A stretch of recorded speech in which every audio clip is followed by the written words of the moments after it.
Hi there, this is Saver Crypto. First of all, for everybody in the States today, happy Thanksgiving Day. And talking about Thanksgiving, thank you very much for how my channel has grown in the last few days.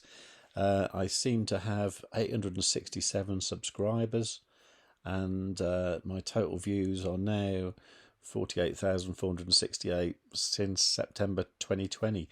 But it's mostly happened in the last few days because I've been doing the Elrond Maiar updates and all the stuff about farming and that kind of thing. I mean, I found it incredible that this video here about the Maiar DEX from 3 days ago has 11,000 views already, which is twice as many as the one that was previously the most popular. Anyway, just thank you very much. Thank you for all your likes, subscribes, and comments and all that kind of thing. I'm trying to answer all the comments. I think I'm just about there at the moment.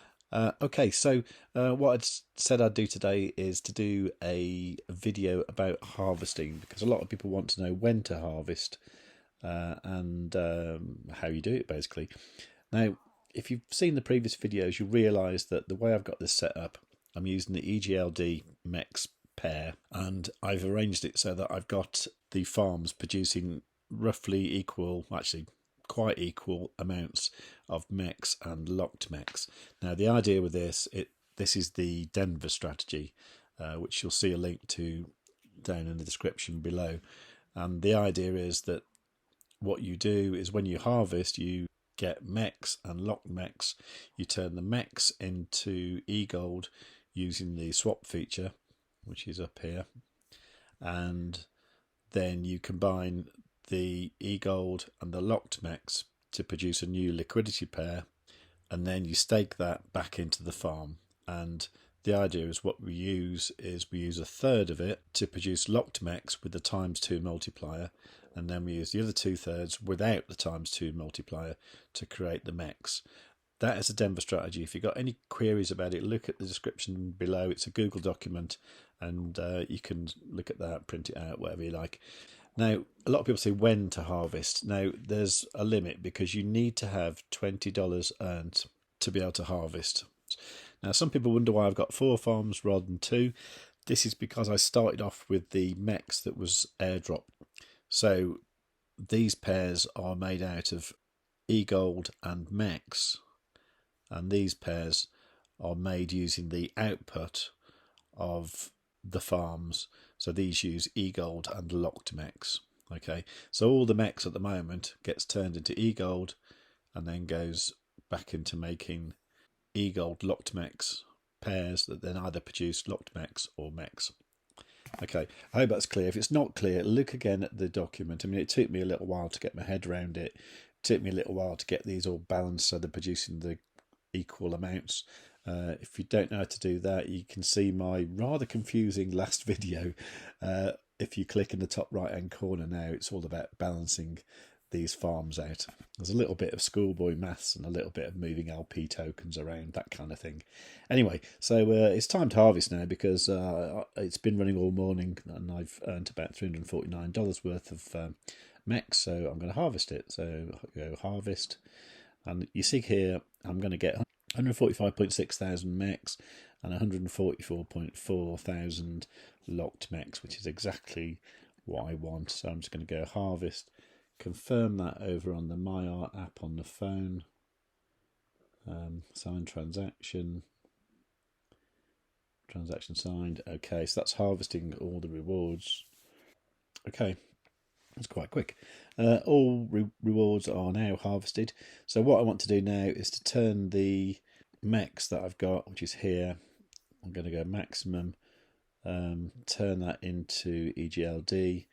I've got the 0.1% slippage set by default, which you can do up in settings here. And I'm going to go swap, confirm that on my phone. Okay, continue, sign transaction. Okay, right, so that's swapping tokens. And then you go to liquidity, and then you can add liquidity. Here, what I'm going to do, I'm going to use my eGold, and I'm going to use the locked MEX that I've got. And I'm going to use the maximum amount of locked MEX, and that will populate that value there for the eGold. And then I'm going to go add liquidity. confirm that on my phone. Sign transaction, continue, continue, sign transaction. Okay, adding liquidity. It's funny, some days the exchange seems to work really fast and really brilliant, and some days it seems a bit sluggish, but today seems like a good day. Okay, so I can stake this now. So do you remember what I was saying about the ×2 multiplier creating locked MEX? So this is the important bit, and this is what you do if you're staking from scratch as well. If you want to use the Denver strategy, you don't have to use the Denver strategy, you can use other strategies, but I've looked at them all and I think this is the most efficient for just making the most money as quickly as possible. Well, with a term to having a ton of money in about a year's time. So I'm going to go stake. I'm going to stake the EGLD MEX. Now I'm not going to do the maximum amount. I'm going to do 33%. Okay, 33%. And the 33%, because that's the third, that's going to produce in ×2 APR. So this will be creating locked MEX. I'll confirm that on Maiar. Sign transaction, sign transaction. Okay, right, adding farm stake. Okay, farm stake added.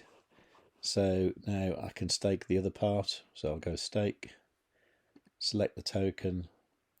Then I'm just going to use everything that's left. So I can just click max.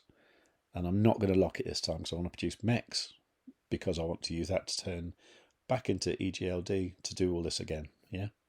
And this is how you compound your gains. So confirm that on Maiar. Sign transaction. Okay, adding farm stake. And let me just check all the farms are looking good. Okay, so it's good so far. You see these are all reset now because I harvest them. So this one's in the course of making a video. These have earned 134, 133. So that's good because they're matched. And this one's earned 90 cents and that one's earned 90 cents. So I can harvest again. I don't have to wait till they're all $20, but I like to wait until they're all $20 and then just harvest them all in one go and just repeat this. Now, if I keep repeating this, the APR we're looking at over, say, a year or 6 months or whatever is going to be way more than what it is. A lot of people are saying, oh, the APR is dropping, and don't worry about it because it's still mad. I mean, it was 5,000 last Saturday, and it's the Thursday now. So, you know, it's dropped by 50%, but even so, it is still really, really high. I think this is great. It's a lovely strategy. A lot of people asked about the price of MEX. If you have a look for this video here, if you just type in Crest Twins MEX price into YouTube, and you'll find this one here about Auron Network, Maiar Exchange, and they go through the price and, like, you know, what it should become. It's basically going to become like a, you know, the new Uniswap or the new Pancake Swap or something like that. But there's a lot more to it. I really do think Auron is just one of the most amazing projects out there at the moment. And I'm very bullish on the whole project. But if you want to check out the price, you can come over to here and you can go to analytics. And if you look at tokens there, you can look at the various price of the tokens and stuff. So if you click on MEX, then you can see here the liquidity, the volume, and the price. So the price over the week, okay, this has gone down a little bit. But there again, if you also look at the price of EGLD, so you can see the price of EGLD here, and it kind of peaked around the 22nd, 23rd, and it's come down a little bit. And overall, that's why if I look at my actual MEX account value, for example, that's here, 35,000. That's actually down a little, well, quite a lot from what it was a few days ago.